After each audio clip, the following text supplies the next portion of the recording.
오늘은 제가 새로 수조를 세팅하는 방법에 대해서 제가 알고 있는 지식과 어떤 정보를 여러분한테 알려드리려고 하는데요. 그 편안한 마음으로 한번 쭉 들어보시면 좋을 것 같아요. 네, 그러면 시작하겠습니다. 네, 저희가 이제 해수어 새롭게 시작하려고 하시면 처음에 수조라는 거를 세팅을 해야 되는데요. 가끔씩 카페나 아니면은 다른 처음 하시는 분들이 항상 이렇게 하려면 지금 뭐 해야 되죠? 이걸 사면 되나요? 이런 질문들 밑도 끝도 없이 무엇을 사야 되느냐, 어떻게 해야 되느냐 이런 질문들이 가끔씩 제가 보게 되는데요. 근데 가장 중요한 거는 우리가 키우고자 하는 것이 무엇인가, 즉 컨셉이 무엇인가가 가장 중요해요. 왜냐면 그 컨셉에 따라서 저희가 구매해야 되는 장비의 품목이 달라지는 경우도 있고, 또한 아무래도 경관을 꾸미는 데 있어서도 조금 차이가 있기 때문에 첫 번째로 여러분들이 하셔야 되는 거는 수조의 컨셉을 정하는 개념이다 라고 생각하시면 됩니다. 수조의 컨셉, 제가 단순하게 세 가지로 나누어서 설명드리면요. 네, 첫 번째는 이제 고기만 키우고 싶다. 그거를 이제 영어로는 fish only라고 합니다. 고기만 키우는 어항, 요거를 고기항이라고 그러는데 fish only 수조가 있고요. 두 번째는 이제 고기와 연산호를 키우는 이제 수조. 이거를 로버트 페너는 Fish and Invertebrate 이라고 그런 시스템이라고 이렇게 명명을 했어요. 그러니까 그렇게 해서 이제 아무래도 연산호나 무척추동물가 들어가니까 일종의 약한 짬뽕 수조라고 생각하시면 돼요. 연산호항이라고 부르는 게 적당할 것 같고, 짬뽕이긴 짬뽕인데 약한 짬뽕항이라고 생각하시면 돼요. 참고로 짬뽕항에 대해서는 제가 지난 시간에 설명드린 것 같은데, 고기와 무척추 동물을 같이 키우는 거를 짬뽕 수조항이라고 한다. 속칭 짬뽕 수조항이라고 한다라고 설명드렸어요. 세 번째는 정말 제대로 된 경산호 위주. 경산호가 사실 굉장히 중요한데, 리프 지역, 그러니까 산호초 지역에서 가장 그러니까 가장 기본적인 뼈대가 되는 게 바로 경산호예요. 다 경산호가 나면 거기 안에 뭐 고기들도 살고 연산호도 그 옆에 자라고 이런 식이거든요. 그래서 경산호 위주의 어떤 수조를, 사실은 이게 아주 자연 상태와 가장 유사한 거를 이제 리프 시스템, 그러니까 경산호 위주의 산호초를 되게 본떠서 만든 이제 수조라고 생각할 수 있는데요.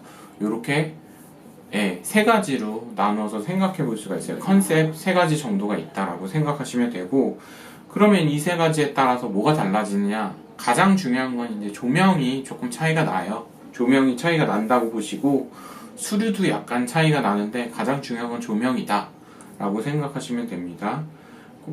간단하게 말씀드리면 피쉬 온리 항을 하시는 분들은 조명이 그냥 뽀대만 신경 쓰시면 돼요. 뽀대가 뭔지 아시죠?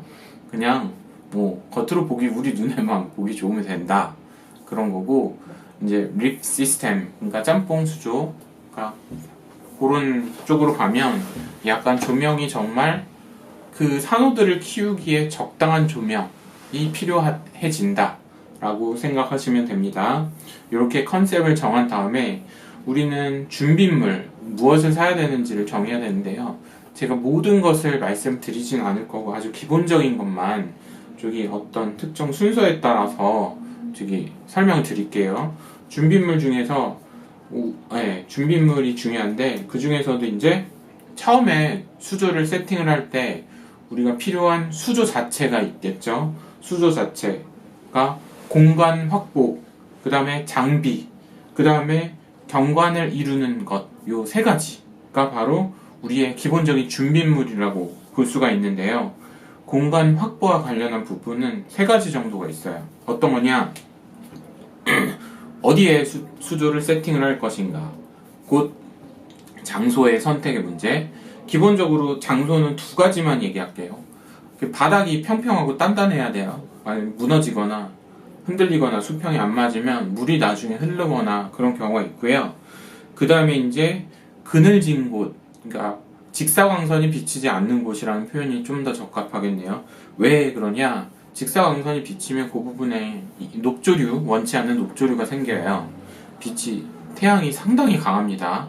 우리가 인공적으로 쓰는 LED 조명이나 아니면 메탈 등, 아니면 뭐 다른 등, 그러니까 T5 같은 등보다는 비교가 안 될 정도로 직사광선이 셉니다. 그렇기 때문에 그런 것 때문에 왜 그늘진 곳, 직사광선이 비치지 않는 곳이라고 생각하시면 되고, 그 다음에는 이제 공간 쪽에서 좀 더 설명드리는 거는 전기 연결성이 좋은 곳이 좋습니다. 보통 이제 해수 수조를 하게 되면 멀티탭 아시죠? 멀티탭 뭔지 아시죠? 전기 코드 220짜리 콘센트 꽂아가지고 쓰는데 보통은 저 같은 경우는 한 10개?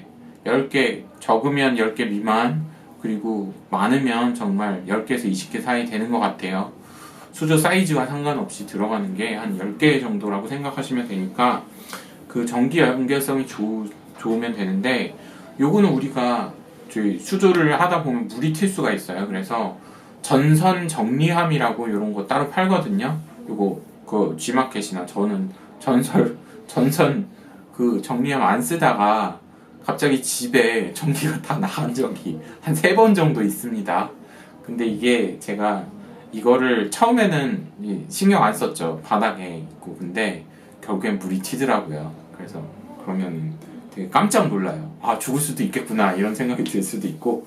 네, 그렇게 전기 연결성이 굉장히 신경을 써야 되고 멀티탭이 필요하며, 또한 물이 전기 누전이 되지 않게끔 쇼트가 나지 않게끔 안전하게 해주는 것도 덩달아 필요하다. 이렇게 하고, 공간 쪽에서 마지막으로 3번째 설명드릴 것은 이제 습도의 문제인데, 여러분 뭐 중학교 때나 뭐 고등학교 때 배우셨겠지만 습도가 그냥 정해지는 게 아니라 상대 습도로 결정되죠. 뭐 이슬점 이런 거 배웠을 거예요. 뭐 나중에 모르시면 요거 나중에 찾아보면 되는데, 습도가 높은 곳과 낮은 곳이 있는데, 높으면 결로 현상, 요거 영어로는 듀 컨덴세이션이라고 할 수도 있는데, 요게 결로가 생기면 굉장히 나빠요. 결로가 생기면 아까 전에 말했듯이 이제 정기적인 쇼트 현상이 발생할 수 있겠고, 또 수조 겉에면에, 안쪽 면 말고 겉에면에 물방울 생기면 보기 안 좋습니다. 그리고 기분도 이상해요. 우리 여름에, 한국 여름이 되게 고온 다습하다고 하죠. 기분이 좋으시는 분들도 물론 있겠지만 보통은 그게 불쾌 지수가 높아진다고 표현을 해요. 마찬가지로 수조 겉으로 보이는 면에 물방울 맺히면 기분이 좀 저는 별로더라고요. 그래가지고 상대 습도를 그런 경우에는 낮춰주죠. 보통 낮춰주는 방법은 아까 전에 이슬점 설명했지만 거기 있는 자체 그 방 온도를 높여주거나 그런 방법이 있어요. 아니면은 바람을 날려서 선풍기나 그런 거를 통해서, 아니면은 환기를 시킴으로써 아예 수증기가 다른 쪽으로 이동하게끔 하는 방법도 있는데, 요거는 여러분 중학교 교재나 아니면 고등학교 교재 참고하시면 되고요. 높으면은 아무튼 결로 현상이 생겨서 나쁘다 이렇게 하시고, 낮으면은 그런 문제 없느냐? 습도가 낮으면 문제 있죠. 겨울에 저온 그 습도가 낮다. 저온 저습이라고 하죠. 습도가 너무 낮으면 증발량이 많아져서 물이 빨리빨리 줄어요. 그러면 물이 빨리빨리 줄면은 어떻게 되느냐? 비중, 염도가 높아지겠죠.